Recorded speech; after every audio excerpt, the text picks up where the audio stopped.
Today I will tell you the story of a family that suddenly lost love and happiness. Some say that all this is just fiction, while others claim that they personally knew these people and are confident in the reality of this story. Decide for yourself to believe or not believe what you hear next. I can only promise that this story will definitely not leave you indifferent. Every person dreams of a luxurious and rich life, of dizzying success and a high position in society. Also, everyone wants to be loved and wishes health and happiness to their loved ones. Fortunately, one does not exclude the other. Many rich people are happily married and proud of their children. But imagine that you have to make a choice between wealth and family happiness. Which scale weighs more than what you are willing to sacrifice for the sake of a luxurious life? And if it seems to you that making such a choice is easy, it is only because you have never been in the situation in which the Umali family found itself. This story began almost 100 years ago. Back in 1920, the world economy experienced a major crisis after the First World War and began to gradually recover. Rabina Umali was a young and ambitious Irish businessman whose fortune grew by leaps and bounds. In those years, Ireland was fighting for its independence from the United Kingdom, and Howlier was the main supplier of gunpowder, the most popular commodity in wartime. It would seem that after the end of the war his affairs should have worsened, but that did not happen. On the contrary, Howlier expanded his business to other countries, and a couple of zeros were added to the figure of his fortune. Then many wondered what the secret of his success was, maybe his special charisma, or maybe he was just a favorite of fortune. It seemed that Robin himself did not ask this question, but simply enjoyed his success. But why do you need a fortune if there is no one to share it with? Robin Umali turned out to be successful not only in business, but also in his personal life. He met a beautiful American woman, Janet, who was a model. The feeling between them flared up immediately, and the lovers soon got married. The young couple had everything for a happy life: love, youth, and a huge fortune. Laughing simply bathed in luxury, and her life became like a fairy tale. True, soon after the wedding, Robin made a mistake for the first time in his life, and his business was in danger. For some time, the young family was experiencing a great financial crisis, and envious people said that Umali would never regain their previous fortune. However, very soon Robin managed to correct the situation, and 2 years later his income increased many times over. But that's not all. The family announced the main good news: they are expecting their first child. Laughing gave birth to a beautiful girl, who was named Charlotte. In turn, Robin adored his daughter. The little girl had everything a little girl could want. Of course, like every father, he wanted to protect her from everything bad, but his friends began to notice that in his desire to protect Charlotte, Robin began to reach the point of absurdity. Several doctors and a dozen nurses settled in their house to monitor the girl's health. The child did not go anywhere without protection. In addition to bodyguards, Charlotte was protected by 4 vicious Dobermans who could easily tear apart a stranger if he approached the girl.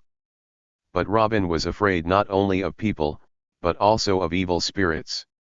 He introduced several different magicians, psychics, and shamans to the girl, who were supposed to protect her from damage from the eye. Those around Robin were seriously worried whether the young father had lost his mind. But they soon decided that, as is often the case with rich people, he had his own quirks. Time flew by very quickly. When Charlotte turned 6, she was no different from all the other girls her age. Was she a little happier? After all, she had everything that other children did not even dare to dream about. But the servants in Umali's house were very surprised by the attitude of his wife towards his daughter. Unlike Robin, she wasn't really a wife to Charlotte. It cannot be said that the woman did not love her daughter. She just treated her rather coolly. Every day, Janet watched Charlotte's pranks from afar, sitting on the balcony and smoking cigarette after cigarette. The servants seemed to know what the reason was. Due to pregnancy, Janet had to give up her modeling career.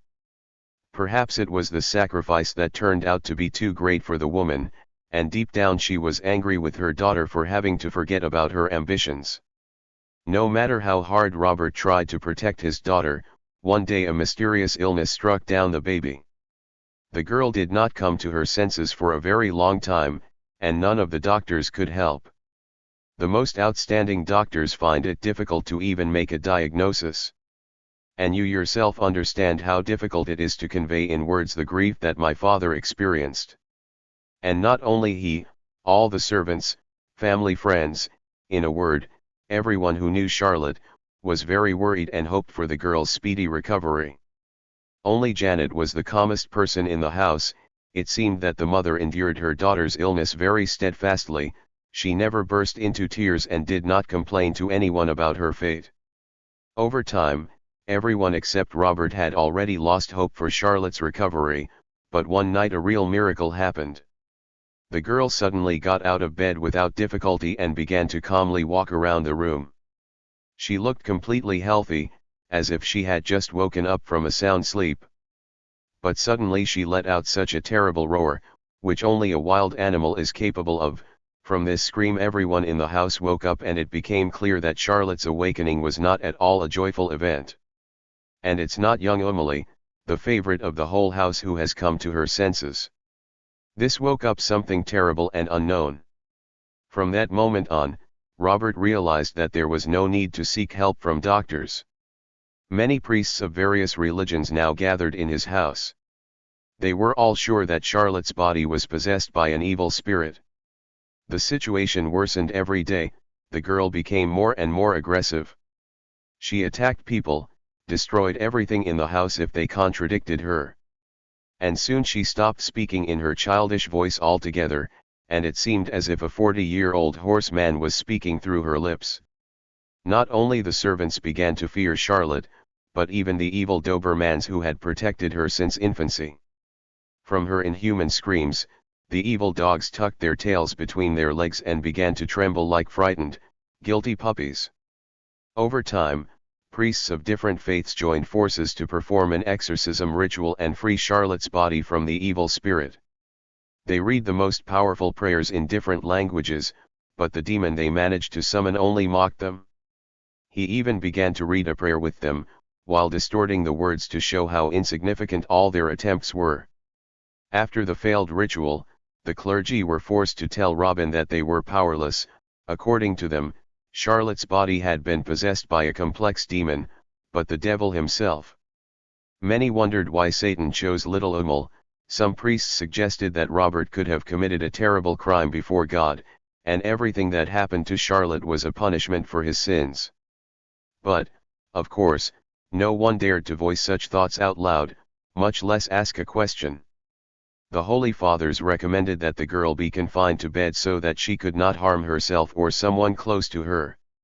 Unfortunately, there was no other choice, and Robert was forced to take this step. But one night, as he was saying a prayer at his daughter's bedside, the girl suddenly stood up, despite the shackles that held her back. She rushed away from the house with lightning speed, and her father rushed after her. He managed to catch up with Charlotte at the enclosure with Dobermans. With superhuman strength, the girl bent the bars, grabbed one of the dogs and twisted his neck. At the same time, she looked her father in the eyes and laughed. It was at that very moment that Robert realized that the creature in front of him only looked like Charlotte. But it has nothing more to do with his daughter. Looking into the eyes that once belonged to his daughter, the man begged. "Whoever you are or whatever you are, I ask you to leave my daughter. I will give everything you say, money, my house, even my life, if only Charlotte would return." But the demon inside the girl only laughed evilly and said that it was Robert who brought him into this body. The man clearly understood what was going on, but began to shout that all this was a very long time ago and Charlotte had nothing to do with it. After these words, the demon began to laugh even louder and said, "Do you still believe that your daughter can still come back? Do you need to talk to your wife?" But Robert, distraught with grief, did not seem to hear anything, but only continued to scream and demand that his daughter be returned to him. Neither persuasion nor prayer helped, and Robert gradually began to lose hope, but one day he was advised to turn to a hermit monk from Romania. Robert described his terrible story in detail in a letter, and the monk arrived at their house. After assessing Charlotte's condition, he decided to talk privately with his parents. The first question he asked was, "Tell me, where is Charlotte's brother?" The Maliers looked at each other, but did not say a word. Then the monk said that if they want to return Charlotte, they must tell what happened to her brother. Robert said that the monk was confusing something because Charlotte was their first and only child. But the stranger replied that if they continue to lie to him, he will leave this house. And here Janet will burst. The woman began to demand that her husband tell the truth. And he, in turn, tried to silence her. Then she herself, with tears in her eyes, told the terrible secret of their family. She admitted that she was pregnant when she got married. But when Robert's business nearly collapsed, he made a deal with the devil, giving him the soul of their firstborn son for success in business. Then the husband burst into tears and said that he did not know that he would have to give Charlotte away as well. But the monk tried to calm him down and said that now that he knew the true reason, he could try to perform the ritual again. The monk prepared the strongest palm, the recipe of which was known only to him. And together with his spouses, Bhumil went to Charlotte's room. But when he began to read prayers, the demons inside the girl behaved the same as before. And the monk could not understand why the ritual did not work. Robert began to sob in despair and suddenly the demon spoke.